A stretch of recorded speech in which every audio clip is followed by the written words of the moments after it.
Setiap tanggal 10 November, rakyat Indonesia menundukkan kepala sejenak, mengenang suara-suara pertempuran, teriakan semangat, dan derap langkah para pemuda yang berjuang tanpa kenal takut.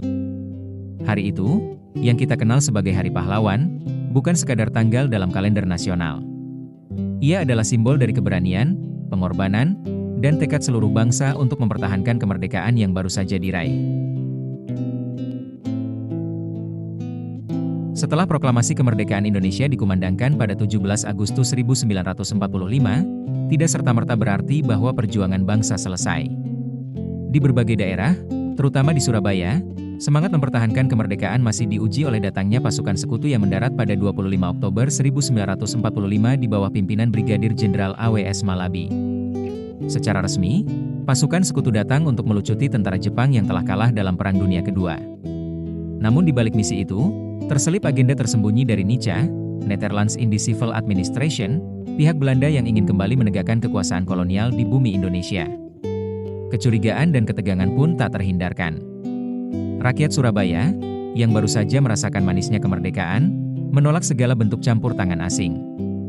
Insiden demi insiden terjadi, hingga akhirnya pecahlah pertempuran 30 Oktober 1945, yang menewaskan Brigadir Jenderal Malabi. Kematian Malabi memicu kemarahan pihak sekutu, dan mereka mengeluarkan ultimatum kepada rakyat Surabaya, menyerahkan semua senjata paling lambat pada 9 November 1945, atau kota Surabaya akan diserang habis-habisan. Namun rakyat Surabaya menolak tunduk. Mereka lebih memilih mati daripada dijajah kembali. Pada 10 November 1945, dini hari, pasukan sekutu melancarkan serangan besar-besaran dari darat, laut, dan udara. Dentuman meriam dan ledakan bom mengguncang seluruh penjuru kota. Namun di tengah kepungan itu, rakyat Surabaya tetap bertahan. Mereka bukan hanya para tentara, tetapi juga pemuda, santri, petani, ibu rumah tangga, dan pelajar, semua bergabung dalam barisan perjuangan.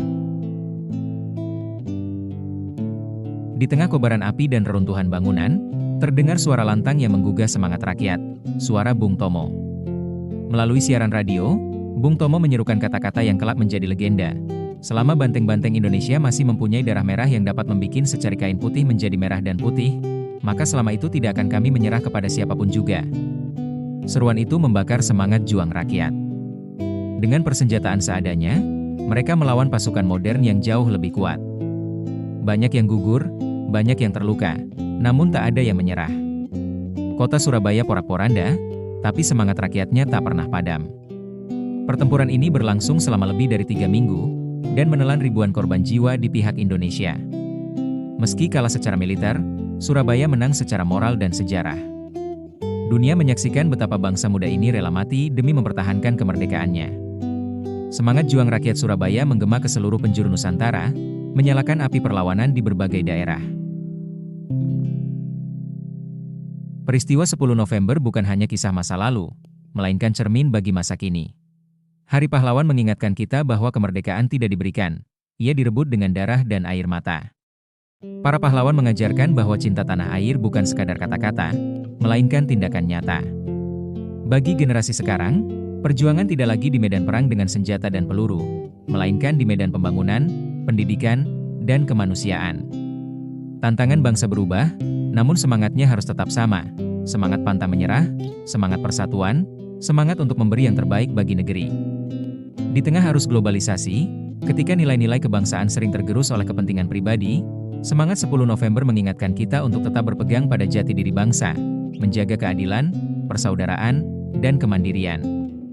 Hari Pahlawan adalah waktu untuk merenung, apakah kita sudah menjadi pewaris yang pantas atas perjuangan mereka? Sudahkah kita berbuat sesuatu untuk negeri ini? Sudahkah kita mengisi kemerdekaan dengan hal-hal yang bermanfaat bagi sesama? Kini, 10 November bukan sekadar peringatan sejarah, tetapi panggilan nurani. Panggilan bagi setiap anak bangsa untuk menjaga api perjuangan agar tak pernah padam.